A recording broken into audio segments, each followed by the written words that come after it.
What is going on, guys? Welcome to Butane Games, and let's get right into it, man. Arc Raiders beta server slam has happened over the weekend. I have clocked something about 30 hours into this game right now. I am still enjoying every bit of it.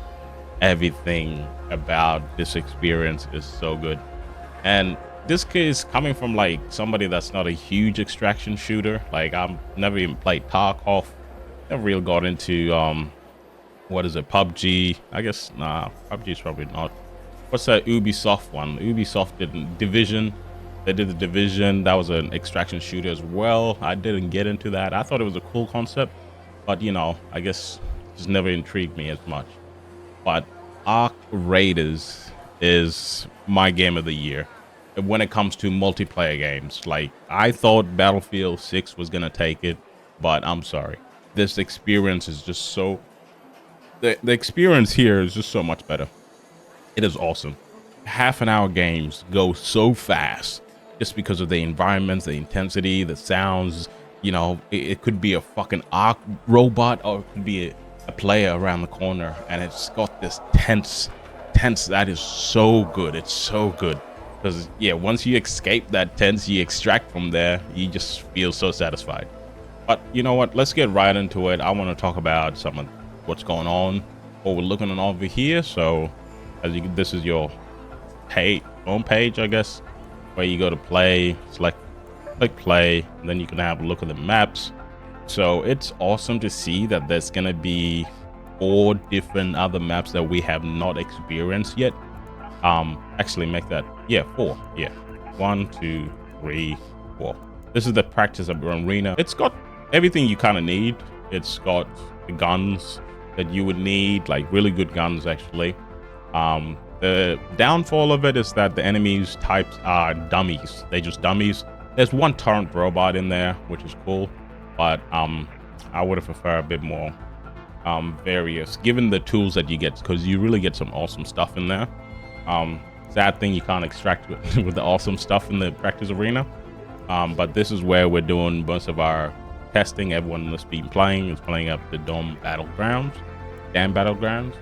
Really cool map. Like, it might look small from here, but once you're in there, it's quite a bit of a huge map. Like, there's times where if you have to, you know, extract over here and you're over there and you got like 3 minutes, there's a good chance you won't make it unless you got some really good stamina. That's how big it can be sometimes. You spawn pretty much anywhere in the map, mostly outside of the skirts of the buildings and whatnot.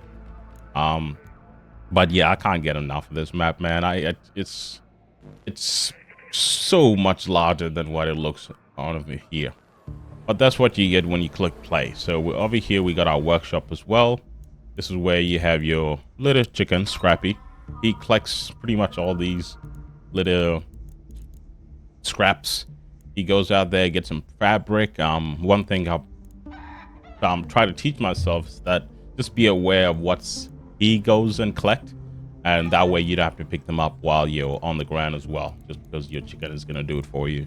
I really think that's really awesome. Workbench, you can make your shields, your capacity, weapons, bullets, bandages and whatnot, just your essentials. Pretty much everything you need to go down there. You'll need at least one of each of these.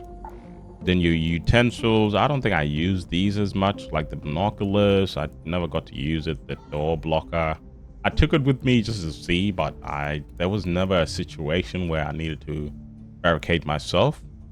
And the kill time is really fast. Sometimes you don't have time to react to be putting down doors. You gotta kind of prepared beforehand. Then you got your gunsmith, which allows you to just craft your basic guns in the field, and it's really good to have on obviously the blueprints. There's another bonus things, shield regenerators and adrenaline shots and bandages and whatnot. This was like the first thing that I worked on when I started the game. I built all these benches because I didn't want to rely on the shop to get more weapons and resources and whatnot. Right. And we got our raiders. So this is our raiders room. If you notice, there's a couple of things like that little water bottle there. I think the cup this photo frame. This is essentially things that you pick up while you're up top. So we got keys as well. It's so sad because I never actually got to try these. So these are Raiders keys. They were really rare on the first day. I was able to buy one. Then I was just cautious. I just never had a map where I wanted to really, what's the word? Go all in. Like go all in, take a key, which is a risky take, you know, because if you get killed. And these are like mission keys. So there's certain doors that require some unique keys like these. And yeah, you can put them in your safe pocket. That way you don't have to worry. If you do die, you will come back with that key. And I really like that safe pocket. I reckon we need at least 2 or 3 more slots, because there's some important stuff that you just don't come back with sometimes. So you can do things like that. But this is your loadout. You can chuck in a shield in there. You can, I mean, that's your load, more space, sorry. Should have shields in here, but clearly I don't have any right now. You got your weapons, snipers, and this weapon right here is, you get this to a level 5 and fuck, bro, you are gonna have fun with it. There is a risk. It's a risky gun because it's 1 mag per round. So you fire it, you gotta reload. You fire it, you gotta reload. But it does some amazing damage. So if you hit the ox in the right spot, like on their fucking wings or their legs, it will do damage over time. And you could really take advantage of that. Then you got your ammunitions, you know. Sometime you can extract without having ammos, but you do get a big warning. If you ignore that, you're pretty much fucked, because it's not easy finding the generic guns and weapons once you're on the ground. So just always be cautious when you leave your base. Back to the room, like I mentioned before. Some of the stuff around here, the photos, it's in my inventory somewhere. I just can't seem to find it right now. So it turns out like the things that you collect do decorate your living. So it will decorate your space, as you can see there with the 2 snipers. And I've got 2 snipers in my, I've got 1 and 2, so it's got them there, and then the ratter or whatever. And then in here you can also access your skill tree, conditionings, mobility, survivals. As you can see, I sort of gamble with pretty much get a feel of everything. I wanted to see how much they really improved the game. As you can see here, I've dedicated more points because when you're hurt in combat, regaining fixed amount of stamina as a cooldown between users. So this is really useful. So was this one, moving, allow you to use less stamina. Things like increasing your stamina, like this stamina stuff is really important. I've noticed that, because sometimes you just gotta run away. You can't fight the ox. If it's 3-on-1 and they're all flying, you usually have a disadvantage. Then we got customization. It's pretty straightforward, to be honest. We'll start with appearance. You just pick a face, any face, and yeah, it's just a generic face. We got this face style, which is not a lot of choices. Got the hair, and yeah, the hair is just a bit how you on. I got the mullet because I thought it was funny. But I usually go with the generic black man haircut, because this is what they give black people in games all the time. It's either this or a fucking afro. So I'm gonna stick with the casual, or just go fully bald. Like, then you got your body types, males, body type 1 and 2, pretty much male and female. Budget cuts, as you can see. It's not a big change. Like, even like the structure around the neck doesn't change as much when you switch the bodies. So I thought, but it doesn't matter, because once you put on some cool gear, man, it doesn't really matter what cunt looks like. The loot just looks cool. The gear looks awesome, as you can see right here. Pretty much, yeah, I've unlocked what's available through the campaign. That's how much I've been playing it, man. I've been loving this game. The harmonica. Oh, there it is. I never even noticed that. Then you got your emotes. Surprisingly, the emotes are really useful once you're down there, once you're up top. Shit, I gotta clock that in my head, bro. Once you're up top, this is really good for communication, especially if you don't have a mic. Trust me, you can communicate through these little emojis, emotes. They go a long way. I played a few games where I just turn off my mic and see how much, you know, communication I could do. And it works. You can have a whole, you can find strangers that will use emotes and you can communicate through that. And it's really cool. Then you got your Scrappy, you know, you can also customize them. So now you just got the two variants, two colors, and then you can give them a neat hat if you want. Let's keep going. So this stuff is called Locked Up. So the trial, this is, I think this is competitive mode. So that's very exciting. Projects, this is turning your resources into rewards. So that should be interesting to look at. Sorry. And then you got the codex. I really would have liked to see the codex available in the beta. I would have loved to read some of the characters, what's going on here, because it's a really fascinating world. Okay, so that's your room. Then you got your traders.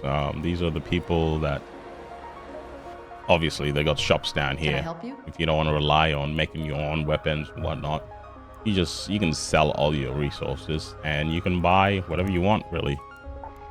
That's what I've kind of been doing. Oh, hey, do you need anything? A bit pricey, but all right, let me just speak about my thoughts. Let me speak about the experience that I've had with the game. Holy shit, man. What can I say? Like, this is really awesome. This is one of the best extraction shooters that I've ever played. I'm not fucking just being a simp on this game, but it's really fun, and sometimes it's just super intense, and that intensity just adds more rewards when you do extract. And it's the arcs, you don't fuck with these ones. They're really aggressive. If you're outnumbered, you're better off hiding than you are fighting them. They seem to be bullet sponge. Like, there's times where an arc would take like my 100 mags, like would take 100 mags to just take it down, and I'm just like, oh, okay, that's not good, because it's not easy finding more mags in the field. So unless you go after players, that's the only quick way that I can think about. But most of the time you really don't have to challenge anybody. You can just stay on the outside skirts, or you can just get in the building, get what you need, get out. But shit, my experience playing with people has been freaking awesome. There was a time that we had an 8-man team. Oh shit! Oh, sorry, no, hey, don't shoot! Don't shoot. Sorry. This is the most amount of people that I've seen players in one place, and we were all friendly. We were all decided that we wanted to get out together, and it made the experience, it made the arcs felt like they were just not a threat. Because when you're playing by yourself or you're playing with a squad of 3, you do get that sense of a threat. It's either gonna be a fucking robot or it's gonna be a player. Most of the time it's a robot, and they're really aggressive. So if they caught you off guard, they will have an upper hand. But we had this 8-man squad, and holy shit, man, it felt good. It felt like we can take down the queen. Unfortunately, we didn't have the weapons that were ready for it, and I don't think the queen was in the map at the time as well. That is one thing I want to do before the beta expire, because I haven't seen anyone take the big queen down, and you certainly need people. Prox chat is in there, proximity chat is in there, so you can easily sort of communicate with another raider. You can tell them, like, I've had some really like awkward moments. It's like friendly. All right, I'm just getting past. Yeah, sweet. And you just let them go, and you just go back to you looting. And I thought it's a really cool experience, because you have that itch going, like, what if they just, they're just playing it off, and then they're gonna come back and like fucking. Most of the time you tell them you're friendly, they say they're friendly, then it's pretty much, it's been pretty safe. I haven't been stabbed by somebody that I was friendly with. It's usually they either start shooting off the bat, or they wait around. They wait around, see if you shoot. It's like one of those, oh, who's gonna do it first? Who's gonna break the rule? But it's nevertheless, it's so fucking exciting, man. I don't have enough praise for this game. This is going to be my game for the rest of the year once it comes out. Also, it's polished, man. Like it feels so good. The gunplay is magnificent. Characters, the way they move, the way you roll, the smoothness of this game is unbelievable. You think that this is a beta, this is a Server Slam test, working really well with that, and I can't wait to see the full release. I can't wait to see exactly what they have in store. I can't wait to look at the other maps that they got going over here, bro. Like, it's exciting. Holy shit, that epic. There is a really cool high point too in this map. Yep, over here to the control tower. If you get to the very top of that control tower, you can see the whole landscape, and it looks gorgeous. Like, map looks amazing. I cannot glaze this game more than anything. Like, it's my multiplayer game of the year, if that's the thing. It definitely is. And you know what? I'm gonna end it there because I'm not gonna stop yapping. If you like the video, back us a like, subscribe. Let's get into the algorithm, and I'll see you guys next time. Butane Game.